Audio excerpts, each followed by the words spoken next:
Welcome to another book club session from Holistic Home Journey. We are currently reading How to Do the Work, and we're working on like inner child healing, trauma healing, all that kind of fun stuff. Today, we're going to be talking about the conscious self and sort of becoming aware of your conscious self.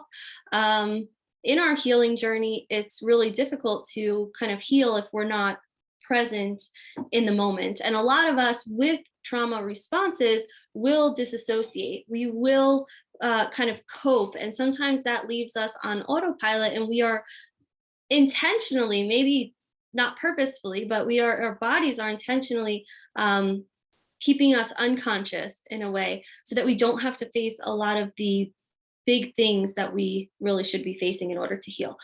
So the way that this works, every week we do book club. I will do a lesson with you. We do some reflection. I have an assignment, and then we'll set some intention for the upcoming week. I am streaming to TikTok right now, but if anybody hops on in the private community, I will end the feed on TikTok because this is a place for us to sort of heal together. And I am okay with being open and transparent and vulnerable with all my lovely people on TikTok. But I understand that if you come in here from the community, you probably don't want to broadcast it everywhere. So if anybody hops on here, just know that I will end the live feed with TikTok. So let's just jump right in. Today, this week, we're doing chapter 2, okay, which is the conscious self, becoming aware. And we really dived into an understanding that our thoughts are not necessarily, like, they're not us, they're not our deepest self. And so let me read for you a couple of passages that just were meaningful to me. So the first one is, few of us have any real connection to who we really are, yet we want others to see through all of our layers of self-betrayal and into our core selves. And that one hit home for me because I do find in myself that I will get frustrated when I feel like the people around me aren't really understanding me or don't get me. But then when I really sit with myself, I'm like, I don't even get me. Like I sort of fluctuate in who I am and what I want and what I'm projecting. I do a lot of like masking. I do a lot of, this is how I think I should act in this situation. And so I'm going to act this way. And so when we are on this healing journey, we really have to turn inward. And I know that's really hard because I am the kind of person that will look for external validation. Like I will look for somebody to say, you are a great mom, or, you're a great wife, or, your house is always so, warm and welcoming, or whatever the things are that like I want to be true. I will look for external validation rather than sort of turning inward and saying like, are these things true for me? Do I feel this as a truth? Am I living this truth? And so as we're on this journey, it's hard. My husband is very supportive, but it's still hard to connect, right? When one of us is going through a healing of trauma and healing of all of these basically generational cycles of childhood, and you're going through this really vulnerable state, and the other person is not going through it as well. They might be there with you. They might be your support person. They might be, they're going to be as supportive as they can, but you have to take this journey and you have to not push it off on anybody else. Don't ask anybody else to validate your journey, to approve of who you think your authentic self is. Like, don't ask that of anybody else. We need to find this inside of ourselves. We need to break through these layers. And if we are healing from trauma, it is very likely that we have built lots of different layers over our true self, layers that helped us cope, layers that helped us deal with physical and mental abuse, layers that help us mask in society so that we look normal or that we don't look mentally unstable. when we're out and doing things. And so I think part of it is just kind of pulling back those layers for ourselves to see before we go and like release it to the world. I know for myself anyway, when I start pulling back layers and I'm like, I feel like this isn't really authentic. This is something that I do because I think this is what people expect of me, right? And I start to pull that back. I don't need to make an announcement to everybody. I don't need to be like, I always would act like this, but now I'm going to act like this because this is who I really think I am. Like when you're really acting from your true, like your authentic self, when you really sort of like break back all of the personalities and the characters that you've kind of created, you won't feel like you have to make an announcement. You will feel okay just being in who you are. And one thing, and this is not from this book, but one thing that I learned in the past that helped me, I forget what book I learned it in,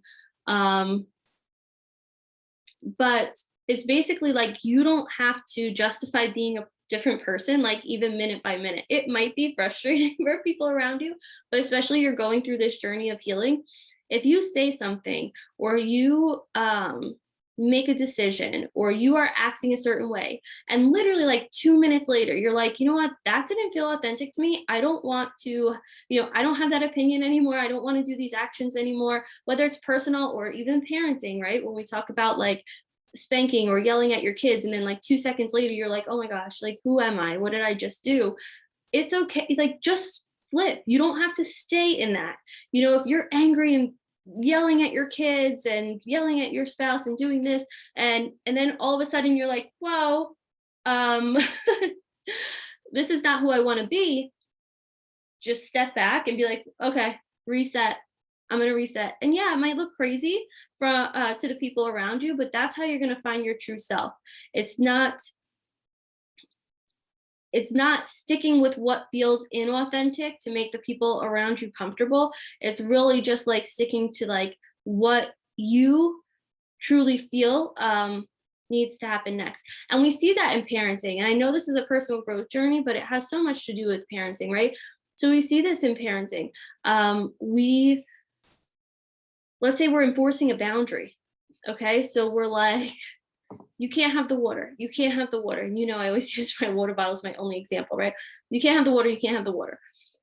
A baby's crying. Why can't I have it? Because you're going to spill it and blah, blah. And then inside of you, something just says, who freaking cares if they spill the water? It's water. I don't care. I'll just mop it up. They'll help me mop it up. And it's a natural consequence, right? Now you have a decision to make.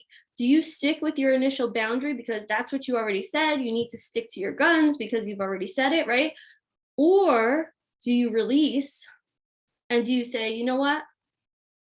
Hold on. Let's take a break for a second.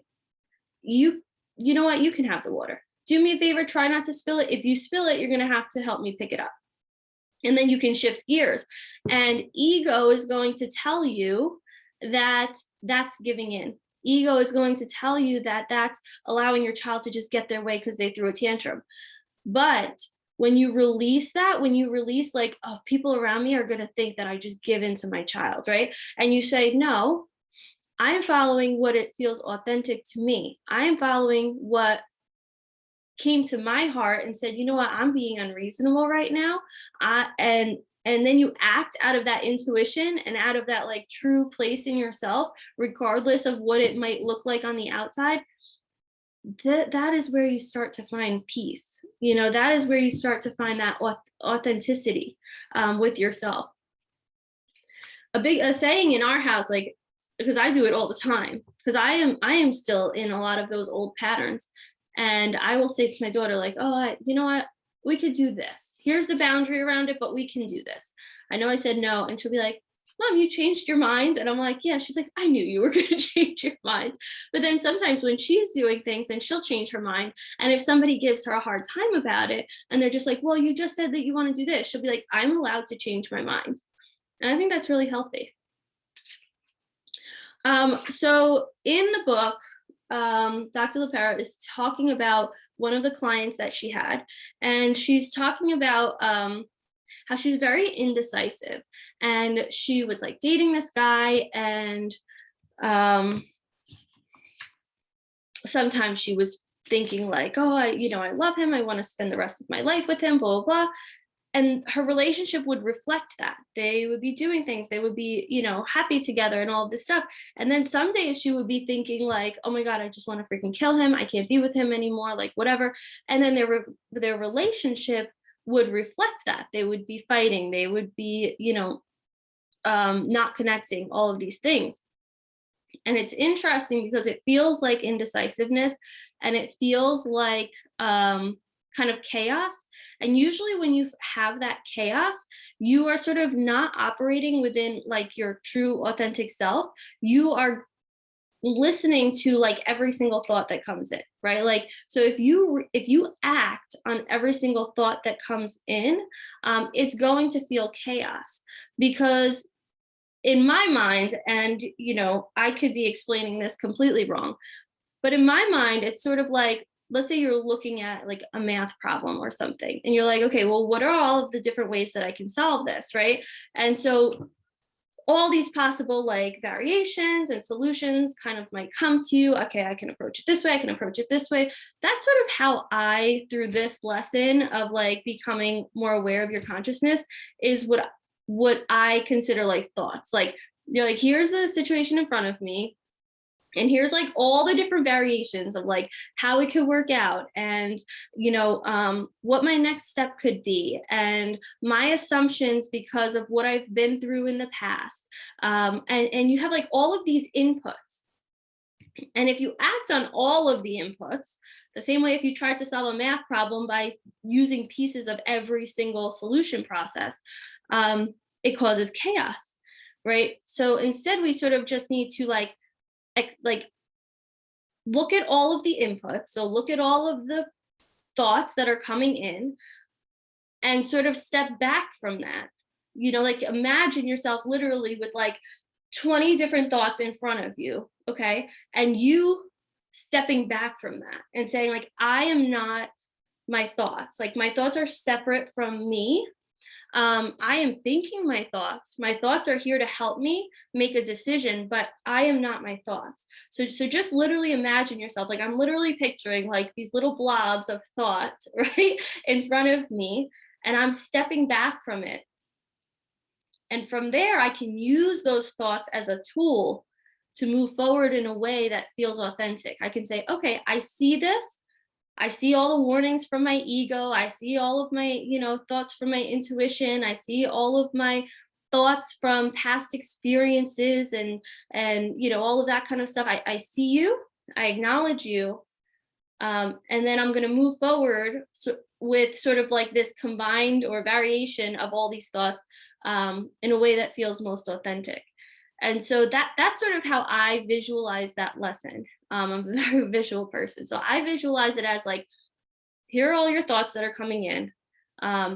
What should I do with my kids? Should I, spank them? Should I do this? Should I, put them in timeout? Should I teach them a lesson? Should I, even like forget about that stuff? Like, should I homeschool? Should I put my kid in daycare? Should I do play dates with the neighbor's friend? I don't know. Like whatever step you're trying to make, whatever decision you're trying to make, like sort of remove yourself from the chaos of your brain and just sort of think for a second, like what feels like the right direction. And then try not to step away from that intuition. All right, hopefully I explained that in some way that makes sense. In my mind, like I can visualize it.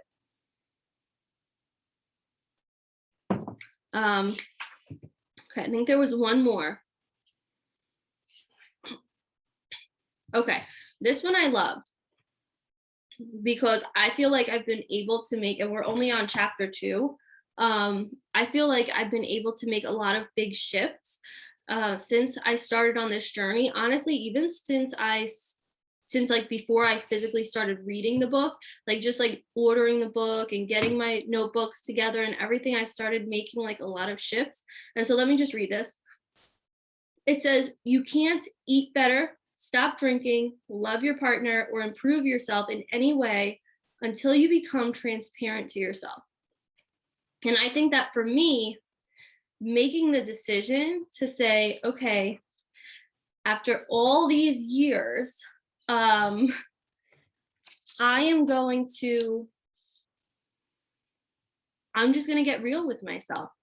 Like, I'm not going to keep hiding behind these coping mechanisms. I'm not going to keep hiding behind the drinking. I'm not going to keep hiding behind this, you know, A personality, type A personality, and super organized, and I got all my crap together, and I never show emotion, and I'm always the stable one, and like that's not me on the inside. That is me on the outside because I have built up those layers that we were talking about, right? I have built up these layers um, to protect myself. In early childhood, it was being that strong, stable one because there was a lot of stress and things going on in our household. And I was the oldest of five, and I had to, protect all of my younger siblings. And I had to be that figure. I had to be that strong, stable, even if I am scared, I won't act like it, right? Um, and so it's like breaking that down. It's breaking down, my need to control things and then calling it organization, even when it's not working for me and I'm having like mental breakdowns, right? So, in order to heal, in order to take any steps towards healing, we need to just be transparent with ourselves. We need to be honest with ourselves. And I think that goes back to the first thing that we talked about. It's like, being transparent and honest with yourself does not mean that you need to then like be transparent and honest with anybody else. Like, you don't have to make an announcement in your family. You don't have to, come on TikTok or book club and even announce it to us. Like, just start acting in that transparency. And you will feel major shifts. And then it will be easier. It will be easier to eat better. It will be easier to move your body. It will be easier. Like, okay, so for me, I've really struggled with moving my body. I used to be in the gym 2 times a day. I used to do powerlifting. I was like always felt super strong. I was always in really good shape. I had 2 really rough pregnancies. And I would always like make excuses like, oh yeah, mom life, whatever, like I can't work out. And like when I'm transparent with myself, like I am not moving my body out of fear because I feel like I'm not going to be back where I was, 8 years ago when I was powerlifting 2 times a day, right? And so I have this insecurity in me where it's like, okay, if I'm not producing at the level that I was producing, then I don't have value. And it's just sitting with that and being like, okay, well, how do I sort of be transparent with myself about my insecurities around moving my body and exercise, and why do I feel like I need to perform, and why do I feel like I need to have this productivity, why do I need to feel like I want to compare myself to who I was 10 years ago, and all of these things. And once you start to release all of those things, now all of a sudden I say, you know what, I can give myself permission to move this body in the way that this body needs to be moved, and not feel like it's to have any kind of external productivity. It's just to make me feel good. And that shift only happened, and I'm talking about I've been trying for years, and the shift only happened when I really sat with myself and I said, okay, why do I feel stuck? And this will sort of transition into our lesson or into our assignment for today. So kind of finding the areas where you feel stuck. So when something feels really stressful, whether it's with your personal self, like I said, with moving my body or with eating right, that was the other thing with me, like eating right. I would feel like it had to be all or nothing. I either had to do everything or do nothing. And then when I get transparent with myself, it's okay because I want to be able to, have that productivity. Like a lot of my stuff goes back to productivity. My daughter and I, you know what, I'm going to get back to all the questions on TikTok in a minute. I thought this was related to what I was talking about. I don't know what I was saying. Okay. All right. So let's move into the assignment. So what we want to do is we want to look for areas that we are feeling stuck. Okay. So whether that is nutrition, exercise, parenting, connection with your spouse, connection with your friends, work, just think of an area in your life And I can share you some of mine if it would be helpful to have some ideas. Um, think of a place in your life that you feel stuck.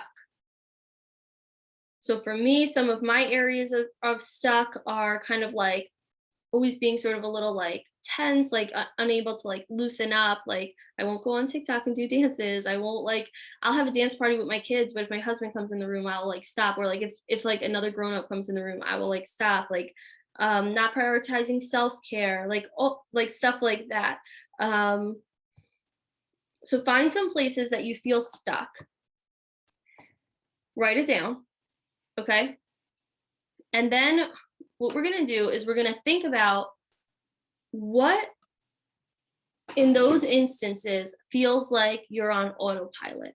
Like what in those, let's say like the dance party, an example that I just gave you, right? So in that moment, I'm in my living room, I'm having a dance party with my kids, and somebody walks into the room. My husband comes in, my mother-in-law comes in, whatever. And I stop, right?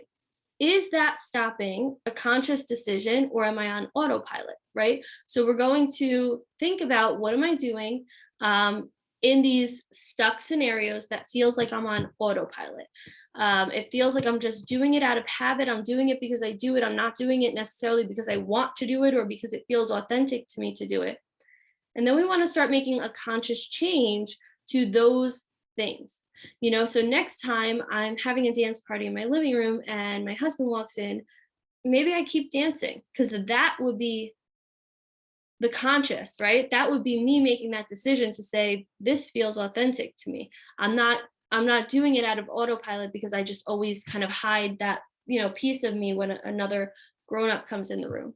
And when you start to do that, what's going to be really interesting is these like made up storylines that are in your head, like these crazy thoughts that are, sitting in front of you, hopefully now, they're going to start to change, right? Because right now I'm probably stopping because I feel like I won't be accepted, or I feel like I will be made fun of, or I feel like I will feel uncomfortable, right? And so my body is protecting me from these possible outcomes. Once I show my body, I am safe doing this, I'm going to start becoming like less stuck in those areas. And so I would suggest to pick one area that you're feeling stuck in, pick something from that you can just sit with it and say like, okay, well, what am I doing in this area that's just sort of on autopilot?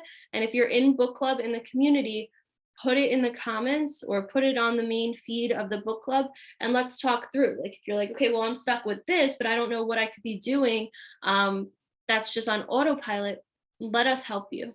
Let us help you through it. Okay, so kind of intention settings, I think for me, and there's nobody on right now to share, but if you're watching on TikTok, you've been watching the whole time and you want to share, that'd be awesome. But let's talk about like setting intentions for the week to come. How are we going to take these lessons that we just learned today and drive them into the coming week? And for me, it's definitely sort of witnessing the areas that I'm stuck. Seeing if I can break out of those sort of autopilot tendencies in those areas. And then for me, affirmations are really helpful. So to stick with the same example of like feeling uncomfortable to dance or like let loose when there are other grownups around, my affirmation might be like, I am light and fun. So then when I start feeling tense and not fun and like I have to like keep this role of like, stable and in charge and whatever, I can just start repeating to myself, I am light and fun. I am light and fun. And that helps me. So that is book club for today. I hope you found value there. Next week, we are talking about, let's see, a new theory of trauma, and that will be chapter 3, and that's on Halloween. So a lot of what we talked about today, and then the last 2 weeks, which by the way, the replays are available in the community under book club. A a lot of what we've talked about is sort of like the mindset and getting into the mindset and understanding that we are separate from our thoughts, and that we can kind of take some control over our thoughts and over our being, and sort of separate a little bit from the ego and from all of these things, all of these coping mechanisms that we've been using to kind of keep us safe. And now we're going to move into like talking about trauma and talking about healing from trauma and all that kind of stuff. So thank you for joining. Make sure you watch the replays in the community. If you're watching it, you probably already found it. And